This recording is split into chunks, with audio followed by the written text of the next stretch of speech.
Dun, dun. Hello, blood buddies. Hey, hold on. Let me turn off the Amanda Palmer videos so you can see what we have in store for our first ITP First Aid ingredient that is in our first aid kit. Okay, so this will qualify in the ULOL category. However, it is pretty versatile. So let's talk about something called a tampon. Okay, so a tampon. It's a cylindrical mass of absorbent material, primarily used as a feminine hygiene product. However, the word tampon originated from the medieval French word tampon, meaning a piece of cloth to stop a hole, a stamp, a plug, or a stopper.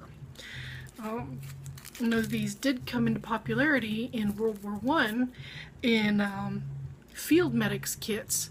Literally, you had a gunshot wound or a bullet hole, you stuck it in the bullet wound. It expanded and it kept the blood in, kept the dirt out, and saved some soldiers' lives.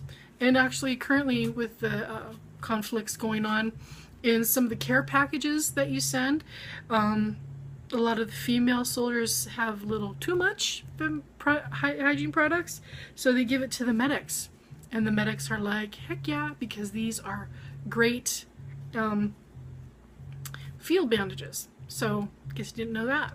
And you don't believe me? Go find somebody in the military who's a field medic and ask them. Literally, it's tamponade, which means to plug. Doesn't necessarily mean always in your vagina. So, here's a tampon. Let's take it out of the applicator. 2 pieces of cardboard, got a string. They have the OB tampons that have no applicator and no string. That makes life a little bit easier.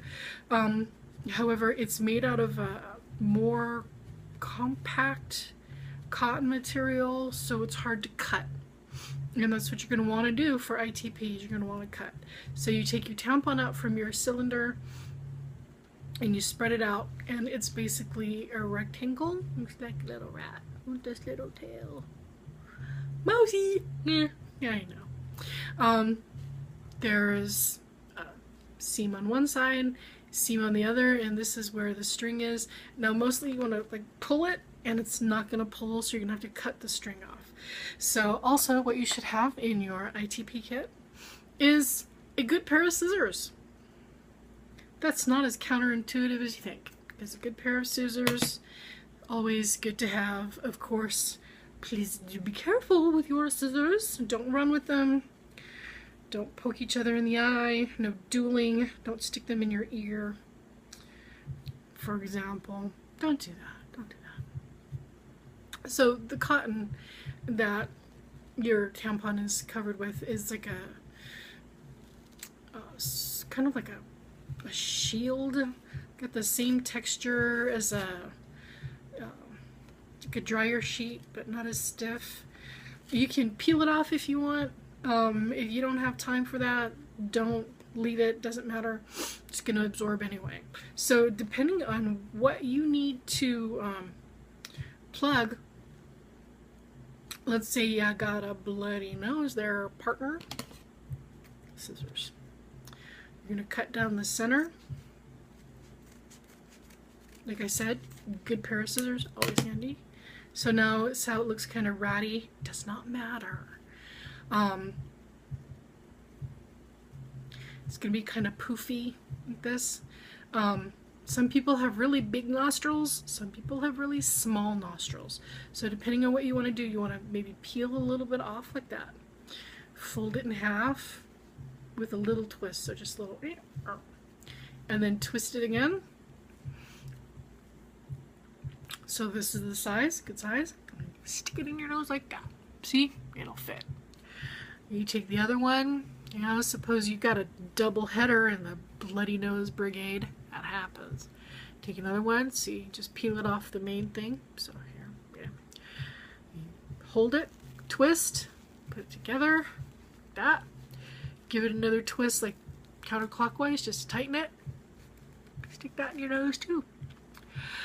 So it looks weird, But because this material is made to absorb blood, this is actually much more effective than Kleenex or a piece of cloth, although you will get little that you gotta get off.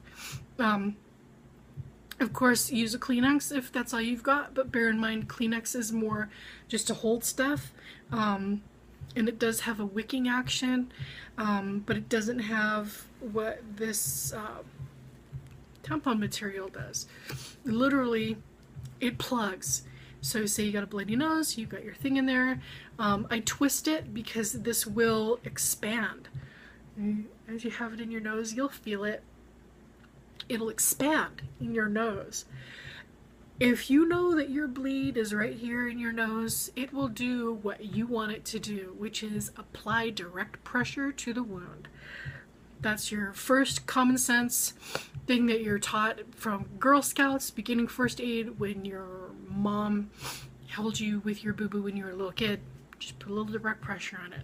Of course, you're not going to stick your finger in your nose and hold it there, now are ya? No, because that's just gross.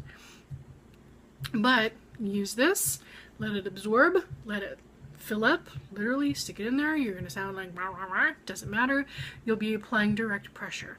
And of course, there's always the times where it will just keep bleeding. You'll just pull it out and you'll keep going. This will keep it clean and neat so you won't end up dripping down your face, dripping on your clothes, because that's a whole nother story. How many articles of clothing have we all ruined because of ITP? Okay. And that's a story for another video now, ain't it? So, now say you've got bleeding in your ear. I've got a little ear problem. So, what I do is I cut my tampon in quarters. So this is what a half looks like. These are half of a half. So this is half of a half. My cut, or whatever's going on in my ear, is inside my ear. It's not my eardrum. Had my doctor check, my main doctor, and my hematologist. He said my eardrums are perfect, but there's something going on in my ear canal. Who knows?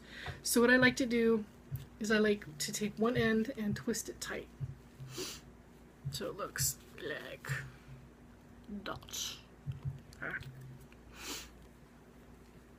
And the same thing, what I want it to do is, since I don't know where the wound is, I want it to expand, I want it to create direct pressure. So you stick it in your ear like this, literally just stick it in there like that. Of course, it looks dumb like this, and especially when, this bleed happens and I gotta get out the door in 10 minutes to get to work. Well, nobody is gonna say anything if you've got just a plug in your ear. So you see what I did there? Let's show this again. So it's stuck in there. Just give it a gentle twist, and you're gonna curve it around into the shell of your ear. So it's gonna look like that. I hope you can see it like that. And then hopefully it expands, keeps the blood in. If you do have a blood ear, the first place you're gonna see it is right here. So if you see blood right there, you know you gotta change your plug. So let's peel it out and see how I'm doing. See, got a little action going on in there. Don't you just love ITP? I'm being sarcastic. So, tampons. Oh yeah, I got a little. We all do it. Don't judge me. All right. So, say you're at home and you're dealing with this, and you don't care who sees.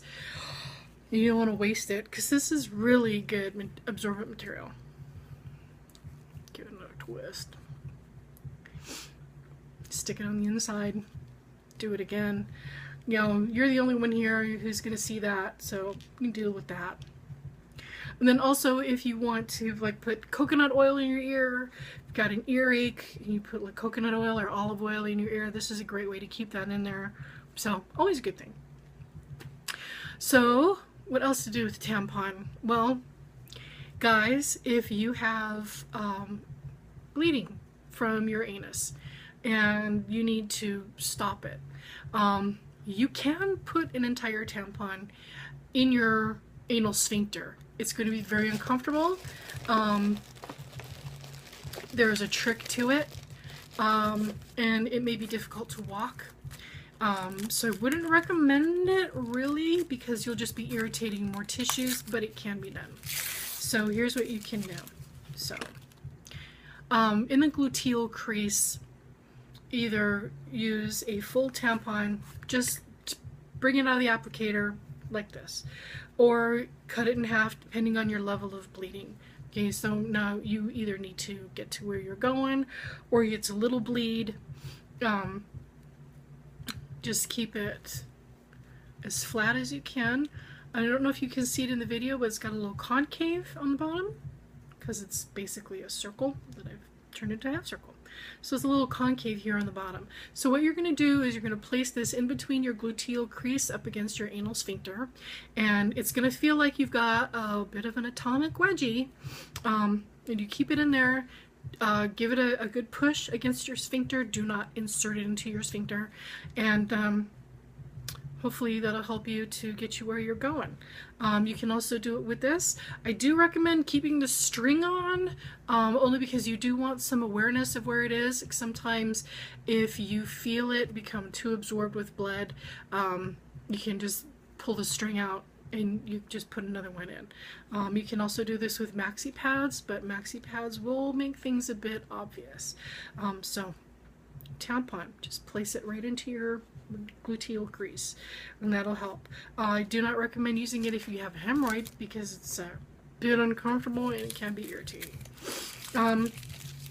So those are things that you can also do with tampons.